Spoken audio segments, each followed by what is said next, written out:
भारत में हर 3 में से 1 महिला घरेलू हिंसा से पीड़ित है। हिंसा का अनुभव करने वाली महिलाओं में लगभग 86% ने कभी मदद नहीं मांगी और 77% पीड़ित इस घटना के बारे में किसी से जिक्र भी नहीं करते। जीवन साथी द्वारा किए गए हिंसा की वजह से महिला अपने ही घर में सुरक्षित महसूस नहीं कर पाती है। फिर भी अक्सर पीड़ित महिलाओं से समाज बस एक ही सवाल पूछता है, तो छोड़ा क्यों नहीं? मेरी दोस्त संगीता अपनी मर्जी से शादी करना चाहती थी, पर उसके पापा ने उसकी अरेंज मैरिज कर दी। कुछ 11 साल बड़ा था वो, तो एक जनरेशन गैप सा बन गया था। वो अक्सर उसके खाना बनाने पे और कपड़ों पे ताना मारता था। उसे वो नौकरानी की तरह ट्रीट करता था। वो कभी मुझसे पूछता नहीं था मुझे क्या पसंद है, मुझे खाने में क्या पसंद है, ना हम कभी साथ बाहर जाते थे। उसको मुझसे बस सेक्स चाहिए था। मेरी मर्जी हो ना हो, मैं दर्द में रहूं, उसे कुछ फर्क नहीं पड़ता था। कभी कभी वो अपने माँ से भी जाके शिकायत करता था और फिर माँ आके मुझे समझाती थी कि मेरा काम तो उसकी ज़रूरतें पूरी करनी है। मुझे जब दूसरी बेटी हुई तब अचानक सब बदल गया। घर वालों को लड़का चाहिए था और पूरा दोष मुझ पे डाल दिया था। इस बात पे झगड़ा होता रहता था, कभी मार पड़ती थी। एक बार तो मेरे हाथ की हड्डी तोड़ दी।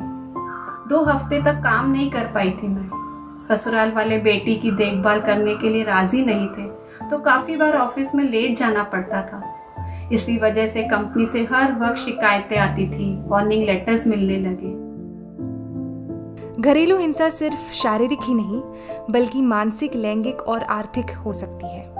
देश में हिंसा, बलात्कार, उत्पीड़न और वसूली सब दंडनीय अपराध है, पर जब ये खुद जीवन साथी करता है तो कहीं ना कहीं ये एक निजी मामला बन के रह जाता है। 20 साल बाद उसने फिर अपना बीएससी नर्सिंग की पढ़ाई शुरू कर दी।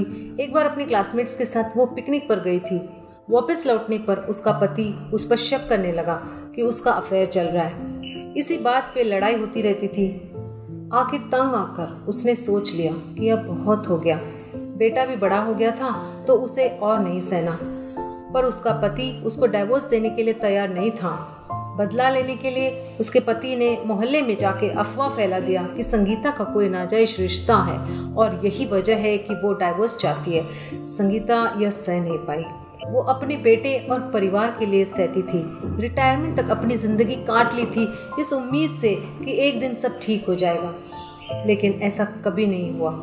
उसको यह एहसास होने लगा कि उसने अपनी पूरी जिंदगी एक इंसान को खुश करने में निकाल दी जो उसकी इज्जत भी नहीं करता था। फिर एक दिन उसने अपनी जान ले ली। समाज की उदासीनता और अपने परिवार की चिंता महिलाओं को सामने आने से रोकती है। काफी बार कार्यस्थल एक कामकाजी महिला के लिए सहारा बनता है, जो कुछ समय के लिए ही सही घर की हिंसा से राहत देता है।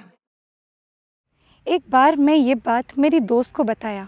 मेरी दोस्त ने कुछ पोस्टर देखे थे रेलवे स्टेशन पे जो घरेलू हिंसा के ऊपर था।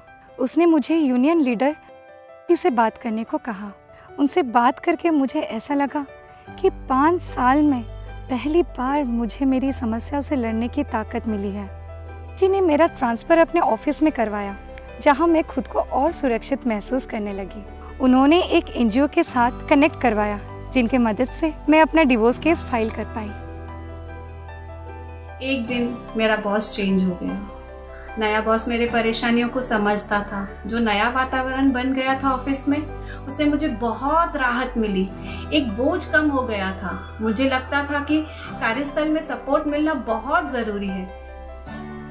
रिश्ते में हिंसा औरत से उसका आत्मसम्मान, उसके सपने और आत्मविश्वास छीन सकता है। आर्थिक आत्मनिर्भरता एक औरत को ताकत देती है।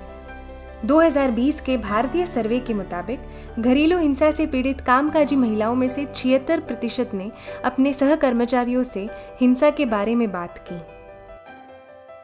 अब समय आया है एक बेहतर सवाल पूछने का।